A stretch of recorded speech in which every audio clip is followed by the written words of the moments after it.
Hello everybody, this is Amara. Today you will have a stay with me dealing with intrauterine growth restriction, IUGR. Enjoy your stay with me. The very aim of my presentation will be first defining the term IUGR, identify types of IUGR, discuss the risk factors and causes of IUGR, state the diagnosis method, analyze the management and finally the possible complications of IUGR. The term IUGR is technically defined as the failure of baby's growth in the womb at the expected rate during the pregnancy. Babies who have IUGR often have a low weight at birth. If the weight is below the 10th percentile for a baby's gestational age, meaning that 90% of babies that age weigh more, the baby is also referred to as small for gestational age, or SGA.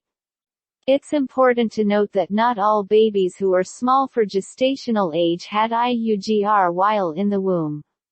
For example, some are healthy babies who are just born smaller than average because their parents are small in stature. There are two types of restrictions.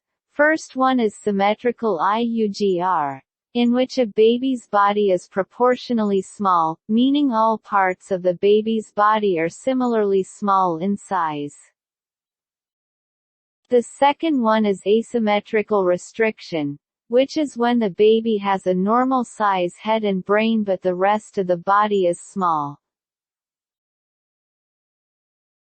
Among the possible causes are placental insufficiency, which is a common one, exposure to infections passed from the mother, certain medications, high blood pressure and genetic disorders or birth defects are among others. Other possible causes during a woman's pregnancy includes certain behaviors, such as smoking, drinking alcohol, or abusing drugs. IUGR is more likely to occur in women who are carrying more than one baby or who had a previous baby who was SGA or had IUGR. Certain medical conditions, such as some types of heart, lung, blood, or autoimmune disease, and anemia also can increase a woman's risk of developing IUGR and underweight.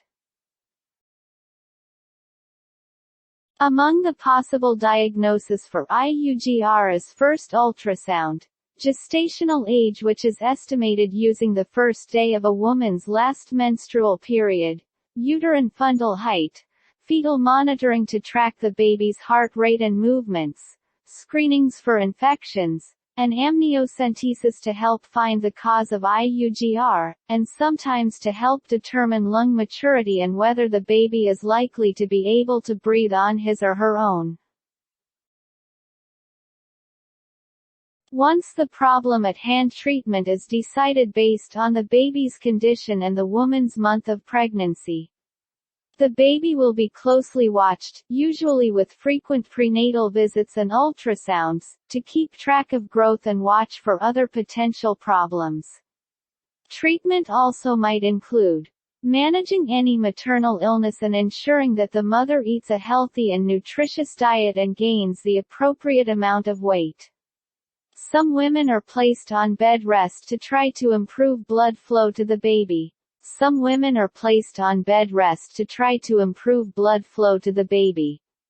In some cases, health care providers will recommend inducing labor and delivery early if monitoring shows that a baby has stopped growing or has other problems.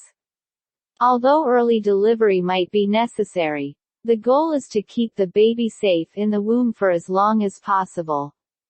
A cesarean section might be done if the stress of a vaginal delivery is considered too